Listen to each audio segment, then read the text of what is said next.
चलिए, तो आज का जो वीडियो है हमारा, उसमें हम लोग बात करने वाले हैं हाउ टू लर्न आंसर्स। ठीक है, अगर आप 10th में हो तो आपको पता ही होगा कि आपको हिस्ट्री ज्योग्राफी में आंसर्स को याद करना ही पड़ता है। ठीक है, हिस्ट्री ज्योग्राफी हो, साइंस 2 हो या फिर थोड़ा सा साइंस 1 भी, कहीं ना कहीं आपको मेमोराइज करना पड़ता है आंसर्स को, क्योंकि हर जगह आप चीज़ों को समझने नहीं बैठ सकते, इतना टाइम नहीं है। 9 सब्जेक्ट्स पढ़ने आपको, ठीक है, 6 नहीं 9, English, Hindi, Marathi, maths 1, maths 2, science 1, science 2, history geography. क्या मतलब 10 है? कौन पॉलिटिकल? मजाक नहीं। देखो, हाउ टू लर्न आंसर्स। ठीक है, आंसर्स को याद कैसे करना है। तो देखो, ये इशू मुझे भी आया था। अब मैं देखो वही कहानी बताऊंगा, बट बहुत सारे लोगों को वो कहानी नहीं पता होगी। जब मैं खुद 10th स्टैंडर्ड में था तो एक्चुअली हुआ ये था कि 8th और 9th स्टैंडर्ड में हमें क्लासेस में मोटिवेट किया जाता था, ठीक है, कि आंसर्स को समझ के याद करो, जो कि हमें बहुत अच्छा लगा कि ऑब्वियसली आंसर्स को समझ के याद करना चाहिए। बट हम लोगों ने उस चीज़ को गलत वे में ले लिया। उन्होंने बोला समझ के याद करो, ठीक है, तो हमने बस समझ के आंसर को छोड़ दिया और एग्जाम में हम लोग आंसर्स को खुद के वर्ड्स में लिखते थे।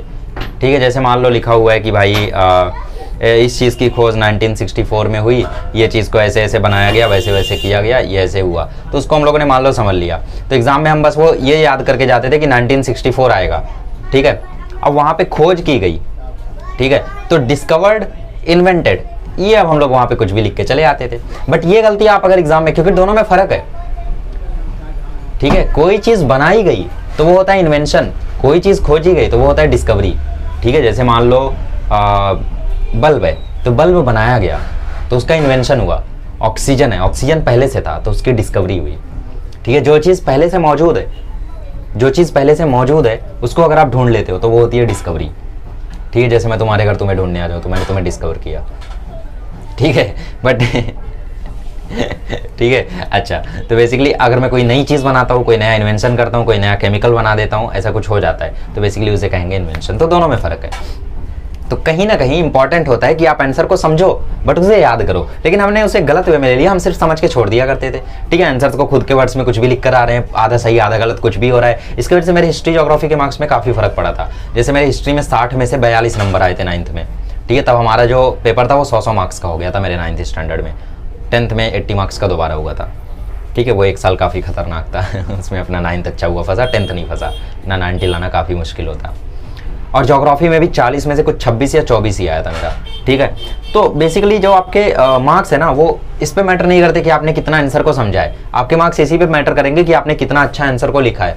तो अगर आप वर्ड टू वर्ड याद कर लेते हो आंसर्स को और फिर उसके बाद उसको एग्जाम में लिखते हो तो वो ज़्यादा बेटर कहलाएगा। तो मैं भी यही रिकमेंड करता हूँ सबको कि आप लोग हिस्ट्री ज्योग्राफी के आंसर्स को याद करके लिखो। अब यहाँ पे दिक्कत ये आती है कि लोग आंसर्स को भूल जाते हैं। ठीक है, आंसर्स को लोग भूल जाते हैं, हाँ याद किया था अभी भूल गया हूँ, कुछ नहीं याद आ रहा है, क्या करूँ। तो ये देखो दिक्कतें सबके साथ होती हैं, आंसर्स को सभी भूलते हैं। तो ये मेरे साथ भी शुरू हुआ, क्योंकि मैंने 2 साल से तो कुछ पढ़ा नहीं था, मैं सिर्फ समझ के करता था, ऑन वर्ड्स में कुछ भी लिख दिया, ये वो कुछ भी सुना उना के आ गया।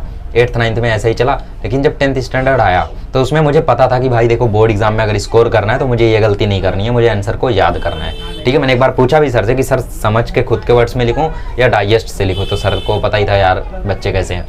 तो सर ने बोल दिया कि ऑब्वियसली यार तुम लोग ऑन वर्ड्स में कुछ भी लिख दोगे, इससे बेटर कि तुम लोग याद करो, वर्ड टू वर्ड लिख के आओ। और इतना महान कोई नहीं होता कि खुद की थेसिस लिख दे उस टाइम। ठीक है, मुझे पता है आपका दिमाग उस टाइम कैसा होगा, मेरा भी दिमाग वैसा ही था। मोस्ट ऑफ द स्टूडेंट्स का, 99% की बात कर रहा हूँ मैं, 1% की नहीं, और वो शायद 1% लोग ये वीडियो को भी नहीं देख रहे हैं। एनीवेज, तो बेसिकली उस टाइम जो हम थे, ठीक है, तो देखो यार, सर को भी उस टाइम पता था कि जो स्टूडेंट्स हैं वो ज़्यादातर मतलब कुछ भी लिख देते होंगे ऑन वर्ड्स में, तो सर ने वही बोला कि याद करो। तो मैंने याद करना शुरू किया। अब पहले ही चैप्टर में मिले 10 आंसर्स। अब मैंने 10 आंसर्स में से 3 आंसर पढ़ा, अगला 4 आंसर पढ़ा तो पिछला 3 आंसर भूल गया, अगला 4 आंसर पढ़ा, पिछला 3 आंसर भूल गया, ऐसा चल रहा था। ठीक है, तो इस चीज़ से तंग आके मैं गया मैम के पास, स्कूल वाली। ठीक है, शायद वो एक ही बार ऐसा हुआ होगा मेरी लाइफ में कि किसी ने मुझे कुछ एडवाइस किया, ये शायद कई बार हुआ है लेकिन मुझे अब ठीक से याद नहीं है। लेकिन वो एक चीज़ है जो मेरे दिमाग में बैठ गई, क्योंकि उससे मेरा सच में बहुत बड़ा फ़ायदा हुआ था। मैं गया मैम के पास, मतलब यूँ ही मैंने सोचा यार चलो मैम से पूछ लीजिए। मैं गया मैम के पास, मैंने बोला मैम आंसर्स याद नहीं रहते हैं, क्या करूँ। तो मैम ने बोला अच्छा, मतलब शॉर्ट टर्म मेमोरी में प्रॉब्लम है, याद करते हो भूल जाते हो। मैंने बोला हाँ। तो मैम ने बोला तुम जैसे ही याद करते हो ना उसको लिख दिया करो। क्या आइडिया है, ये चीज़ मेरे दिमाग में क्यों नहीं आई। ठीक है, मतलब इतना सिंपल सा मेथड है, जो चीज़ हमें बचपन से सिखाई गई है कि अगर किसी चीज़ को तुम याद करो और उस चीज़ को एक बार कहीं पे लिख दो तो वो चीज़ तुम्हारे दिमाग में बैठ जाती है।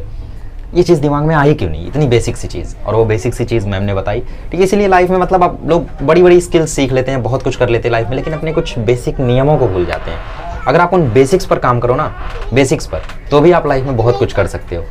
ठीक है भाई, देखो कोई भी फील्ड ले लो, क्रिकेट ले लो, क्रिकेट में लोग मतलब एडवांस शॉट सीख लेते हैं, टेक्निकल शॉट सीख लेते हैं, लेकिन कभी कभी वो बेसिक्स को भूल जाते हैं कि पैर को कितना आगे बढ़ाना है, ठीक है, कितना स्ट्रेच करना है, क्रीज पे कहाँ रह के खेलना है, ठीक है, ड्राइव कैसे मारनी है, ये बेसिक चीज़ें उन लोग भूल जाते हैं। अपर कट मार रहे हैं, टेल स्कोप मार रहे हैं, कहाँ कहाँ शॉट्स मार रहे हैं, लेकिन कभी कभी वो बेसिक चीज़ें भूल जाते हैं। ठीक है, जैसे रोहित शर्मा ने एक बार शायद कहा था कि अगर हम लोग अपने बेसिक्स पर काम करें तो वही हमारे लिए इनफ है मैचेस जिताने के लिए। ठीक है, हाँ एडवांस चीज़ें सीखो ऑब्वियसली, लेकिन बेसिक्स को मजबूत करके चलो, क्योंकि बेसिक ही सब कुछ है। ठीक है, एनीवेज, तो ये चीज़ आप लोग थोड़ा लाइफ में याद रखना कि बेसिक चीज़ों को हमेशा मजबूत रखना अपने। ठीक है, अच्छा, तो बेसिकली उस टाइम जब मैम ने हमें आंसर्स को बताया, मैम ने ये मेथड दिया मुझे, तो मैं घर पर गया, मैंने बोला मैम ने ये बोला है कि याद करके टेस्ट दो, बट मुझे याद जल्दी होता नहीं है, तो मैं ऐसा करता हूँ, पहले आंसर को देख के लिखता हूँ, ठीक है, और उसके बाद याद करता हूँ। तो मैंने हर एक आंसर 5 बार लिखा, 3 बार देख के 2 बार बिना देखे, 3 बार देख के 2 बार बिना देखे। और मैं तुम्हें बता रहा हूँ कि मैंने 3 चैप्टर ऐसा तोते की तरह रट लिया था कि पहला 3 चैप्टर, ठीक है, historiography, development in the west, उसके बाद सेकंड चैप्टर, फिर अप्लाइड हिस्ट्री, ऐसा 3 चैप्टर है शायद, if I am not wrong. ठीक है, मतलब ठीक है यार, काफ़ी टाइम हो गया तो चैप्टर्स के नाम एनीवेज। तो बेसिकली इन 3 चैप्टर्स को मतलब दिमाग में इतना बुरी तरह वो बैठ गया था कि मतलब कभी भी मुझसे तुम रात के 12 बजे कोई आंसर पूछ लो मैं बोल देता था। यही सेम स्ट्रेटजी मैंने साइंस 2 के गिव रीजंस में फॉलो की, साइंस 1 के गिव रीजंस में फॉलो की, ज्योग्राफी में फॉलो की, और मुझे सारे आंसर्स याद हो गए। और इसके बाद कमाल की बात बताऊं, ये 3 चैप्टर्स जब मुझे अच्छे से याद हुए ना, तो उसके बाद चौथे चैप्टर में मुझे ये चीज़ लगाने की ज़रूरत ही नहीं पड़ी। चौथा चैप्टर मुझे अपने आप याद हो गया, 5वां चैप्टर मुझे अपने आप याद हो गया। ऑब्वियसली उतने अच्छे से नहीं याद हुआ था जितने अच्छे से 3 चैप्टर शुरू के याद हुए थे, लेकिन फिर भी काम भर के याद हो गए थे। ठीक है, तो एक ही मेथड है इसका, आंसर्स को याद करने का एक ही मेथड है, रीड एंड राइट। अब कुछ नमूने यहाँ पे बोलेंगे, ठीक है, जिनको मैं क्या बोलूँ। अब ये चीज़ अगर तुम सोच रहे हो ना कि कैसे लिखेंगे यार, इतना टाइम कहाँ है, बहुत कुछ पढ़ना है, कैसे याद करेंगे।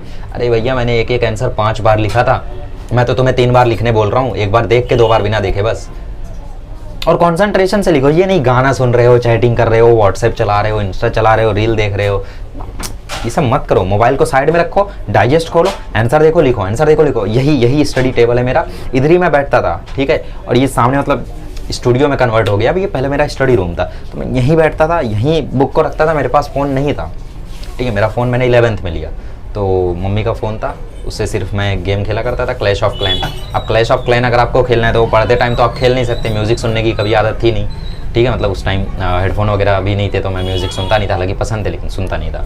एनीवेज, तो बेसिकली गेम खेलता था मैं बस सिर्फ, तो वो भी रात में मैं मोबाइल नीचे नहीं ला सकता। ठीक है, कॉलर आएगा, इसकी वजह से मैं फिर सिर्फ बिना मोबाइल के बैठता था, बुक लेकर, एक बार देख के लिखा, एक बार और देख के लिखा, एक बार और देख के लिखा, फिर 2 बार बिना देखे लिखा। जब 2 बार बिना देखे लिखता था, पहली बार में कोई वर्ड मिस होता था, सेकंड टाइम में कोई वर्ड मिस नहीं होता था, और इस तरीके से मुझे 12 आंसर्स याद हो जाते थे। एक रात में मैं 1 चैप्टर करने लगा था उस टाइम। ठीक है, ऐसे मतलब मैंने 7-8 दिन किया, ज्योग्राफी कभी कर रहा हूँ, कभी हिस्ट्री कर रहा हूँ, मतलब 7-8 दिन 15 दिन में किया। कैसे, मतलब एक दिन पढ़ा, दूसरे दिन कुछ और सब्जेक्ट कर रहा हूँ, आज मैथ्स कर रहा हूँ तो आज हिस्ट्री ज्योग्राफी नहीं किया ऐसा।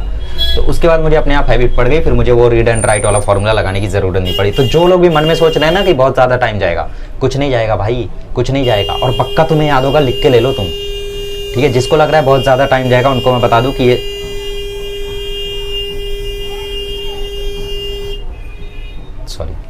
सॉरी बोलता हूँ।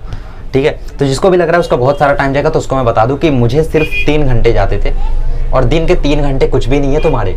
एक बार तुम कंपटीशन में आओगे ना 11th 12th में, तो तुम्हें पता चलेगा कि कितने घंटे पढ़ने होते हैं, कितने घंटे की पढ़ाई करनी होती है। कुछ नहीं है 3 घंटा अगर तुम लगा दो अपना 1 चैप्टर करने में। 10 चैप्टर तो हैं, 30 घंटे लगेंगे बस। 30 घंटे मतलब क्या, 30 घंटे मतलब तुम 3 दिन में से निकाल सकते हो 30 घंटे, 10 घंटे रोज। वो भी नहीं बोल रहा हूँ मैं, बोल रहा हूँ डेली 3-3 घंटे करो। छोड़ दो मोबाइल भाई, क्या मिलेगा तुम्हें। चैटिंग करनी है, स्कूल जा रहे हो, दोस्तों से कर लेना, सामने से बात कर लो, बात खत्म, घर पे आके छोड़ो, व्हाट्सएप छोड़ो, इंस्टाग्राम पे क्या रील देखते हो भाई, क्या मिल रहा है तुम्हें, पैसे मिल रहे हैं क्या, कचरा ही तो भरा जा रहा है तुम्हारे दिमाग में। कुछ काम का आता हो तो बताओ। नहीं मुझे फैक्ट्स दिखते, अरे भैया फैक्ट्स आएंगे तुम्हारे एग्जाम में। कुछ मतलब नल्ले लोग होते हैं जो बोलते हैं रील देखने से फायदा भी होता है भाई, नॉलेज मिलती है। भाई किस काम की वो नॉलेज, किस काम की नॉलेज, क्या फायदा हो रहा है तुम्हारा, एग्जाम में आएगा वो क्वेश्चन तुम्हारे। मतलब कुछ लोग यूँ बोलते हैं कि भाई बहुत अलग अलग एक्सपेरिमेंट्स आते हैं रील में, कुछ इन्फॉर्मेटिव चीज़ें भी आती हैं। हाँ भाई 10 में से 1 आता होगा, 10 में से 2 आता होगा, 10 में से मान लिया 5 आता होगा, क्या फ़ायदा है तेरा, क्या कर लोगे तुम उन चीज़ों को जान के। डिलीट करो, सोशल मीडिया डिलीट करो। अभी तुम बच्चे हो, मैंने अपना इंस्टा आईडी बनाया था 11th आधा कंप्लीट होने के बाद। फ़ोन भी मेरा मतलब 11 शुरू होने के बहुत टाइम बाद मिला था, ठीक है, अगस्त में आई थिंक, समझ रहे हो। तो तुम तो 9th से फ़ोन चला रहे हो, 8th से फ़ोन चला रहे हो, कुछ तो बचपन में ही ले जाते हैं। तो रीड एंड राइट लगाओ, फिलहाल मैं ज़्यादा बोलूँगा नहीं, रीड एंड राइट लगाओ, ज़्यादा ज़्यादा आंसर्स को लिखो और अच्छे से इन आंसर्स को करो, ठीक है, इतना इनफ है। इससे ज़्यादा आपको कुछ करने की ज़रूरत नहीं। कभी आंसर को नहीं भूलोगे, कभी आंसर को भूल जाओ तो मुझसे आके बोलना, फिर मैं बताऊँगा कि तुमने आंसर को याद करते टाइम कौन कौन सी गलतियाँ की, और दोबारा वो गलतियाँ मत करना, फिर देखना याद कैसे होता है, ठीक है। So wish you all the best, thank you so much.